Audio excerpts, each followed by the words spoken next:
Hello friends, welcome back to my channel Mahanama vlogs. అందరూ ఎలా ఉన్నారు? నేనైతే చాలా బాగున్నానండి. మీరు ఎలా ఉండేది నాకు కామెంట్ సెక్షన్లో కామెంట్ చేయండి. ఈరోజు వీడియో వచ్చేసి రొటీన్ వ్లాగేనండి. మార్నింగ్ 6కి లేచాను. ఈ చలికి అయితే అస్సలు లేవాలనిపించట్లేదండి, అలాగే పడుకోవాలనిపిస్తుంది. కానీ లంచ్ బాక్స్ ప్రిపేర్ చేయాలి కదా, లేవక తప్పట్లేదు. ఇంక ఇప్పుడైతే ఈ హడావిడిలోనే ఉన్నాను. ఒక 2 అవర్స్ వరకు అయితే ఈ హడావిడి తప్పదండి. 2 అవర్స్ తర్వాత ఈవినింగ్ వరకు ఇంకా ఫ్రీగానే ఉంటాను. ఇంక ఈరోజైతే మా టిఫిన్ వచ్చేసి ఇడ్లీ అండి. చూస్తున్నారు కదా, ఇడ్లీ తీస్తున్నాను. ఇంకా కర్రీ వచ్చేసి బీరకాయ పప్పు చేస్తున్నాను. ఆల్రెడీ స్టవ్ మీద కుక్కర్లో అయితే పెట్టేశానండి. బీరకాయ పప్పు నార్మల్ కర్రీయే కదా, అందులో ఏమేమి వేసేది మీ అందరికీ తెలిసే ఉంటుంది కదా అని అన్నీ వేసేసి స్టవ్ మీద పెట్టేశానండి. వీడియో అయితే తీయలేదు. అది కాక అంత టైం కూడా లేదండి. ఫాస్ట్గా చేయాలి, టైం అయిపోతుందని హడావిడిగా చేసేస్తున్నాను. ఉడికించిన ఇడ్లీ అయితే తీసేసుకుని మళ్ళీ ఇంకొక ప్లేట్ పెడుతున్నానండి, అవి సరిపోవని. ఇంకా పప్పు అయితే ఉడికిపోయింది. దీన్ని మెత్తగా మెదుపుకొని తాలింపు పెట్టేసుకుందాం. తాలింపు పెట్టుకోవడానికి స్టవ్ మీద ఒక గిన్నె పెట్టుకొని అందులో ఒక 2 టేబుల్ స్పూన్స్ ఆయిల్ వేసుకోండి. ఆయిల్ కొంచెం హీట్ అయిన తర్వాత తాలింపు దినుసులు వేసుకొని అవి కొంచెం చిటపటలాడడం తగ్గిపోయిన తర్వాత ముందుగా ఒక ఆనియన్ కట్ చేసి పెట్టుకోవాలి, చిన్న చిన్న ముక్కలుగా. ఆనియను, 2 రెమ్మల కరివేపాకు, ఒక 2 ఎండుమిర్చి ఇలా తుంచి వేసుకొని ఇవి దోరగా వేగిన తర్వాత పప్పు దీంట్లో వేసేసుకోవడమేనండి.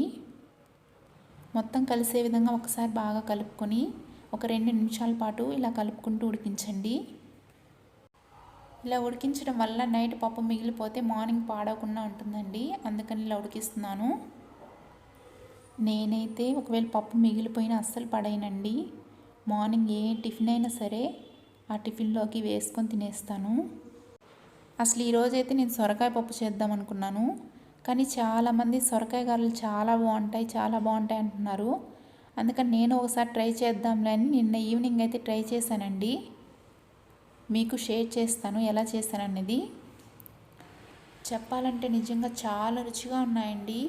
అందరూ అంటుంటే ఏమో అనుకున్నా కానీ మినపగారెలు మించున్నాయండి, అసలు చాలా బాగున్నాయి. అవి ఎలా చేయాలో ఈ వీడియోలో చూపిస్తాను. ఇంకా రైస్ అయితే ఆల్రెడీ వండేశాను, లంచ్ బాక్స్ అయితే పెట్టేశానండి. కొంచెం హడావిడి తగ్గింది, అందుకని ఇల్లు క్లీన్ చేసుకుంటున్నాను. ఇవన్నీ చేయడానికి పెద్ద కష్టం అనిపించదు, కానీ అదేంటోనండి గిన్నెలు తోమడానికి మాత్రం చాలా బద్ధకం వచ్చేస్తుంది. పని మొత్తం అయిపోయిందిలే అనుకుంటాను, కానీ సింక్ వైపు చూస్తే అసలు పని అక్కడే ఉందనిపిస్తుందండి. ఇదంతా ఒక ఎత్తు అయితే మహనవ్ టిఫిన్ పెట్టేది ఒక పెద్ద టాస్క్ అండి. కరెక్ట్గా 1.5 అవర్ పడుతుందండి మహనవ్ టిఫిన్ పెట్టాలంటే. ఇదంతా అయిపోయి నేను టిఫిన్ చేసేసరికి 9:30, 10 అవుతుంది.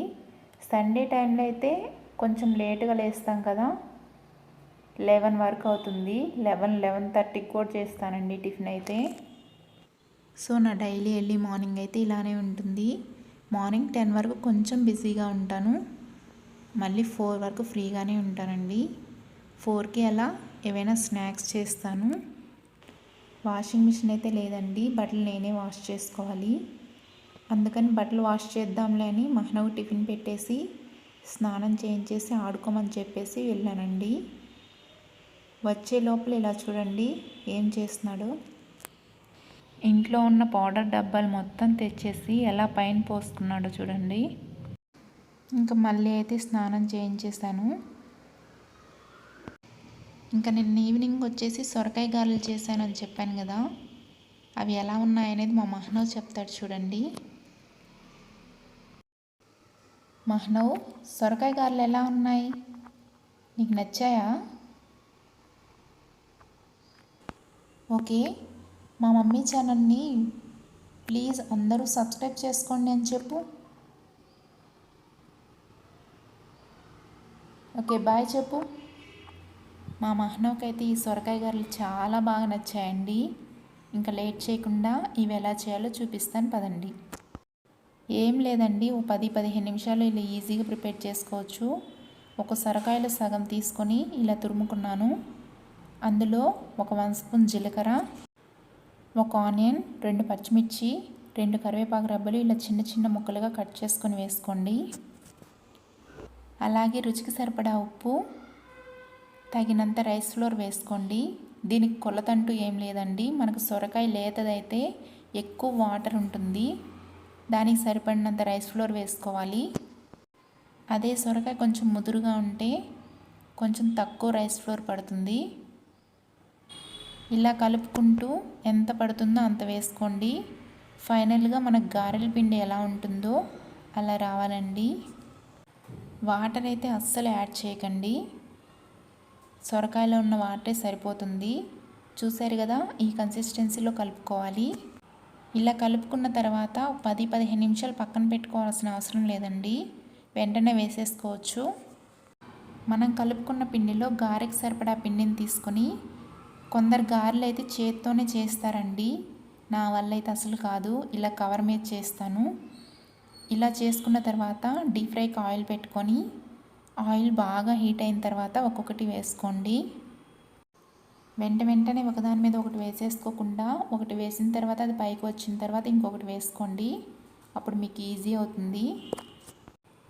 ఒక సైడ్ కాలిన తర్వాత ఇంకో సైడ్కి టర్న్ చేసుకోండి. ఫైనల్గా అయితే ఈ కలర్కి రావాలండి. ఈ కలర్కి వచ్చిన తర్వాత ఆయిల్ నుండి తీసేసుకోవడమే. మిగతా పిండిని కూడా సేమ్ ఇలానే గారెలు వేసేసుకోండి. నేను చూపించిన విధంగా మీరు సొరకాయ గారెల పిండిని కలుపుకున్నట్లయితే ఆయిల్ కూడా ఎక్కువ పీల్చదండి. ఇవి చల్లారిన తర్వాత తినడం కంటే వేడివేడిగా చేసుకొని తింటే చాలా రుచిగా ఉంటాయి. అదీ కాక 2-3 రోజులు నిల్వ కూడా ఉంటాయి.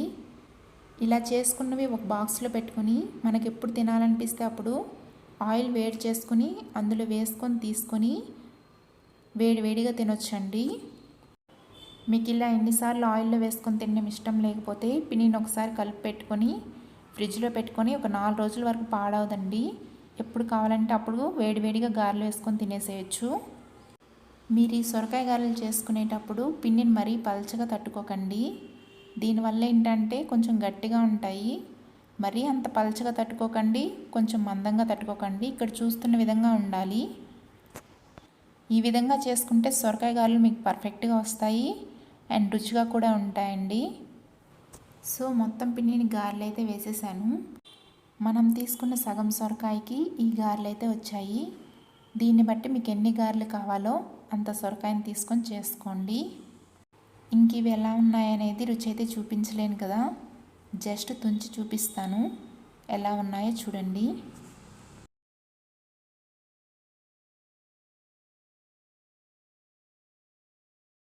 నిజంగా చాలా బాగున్నాయండి.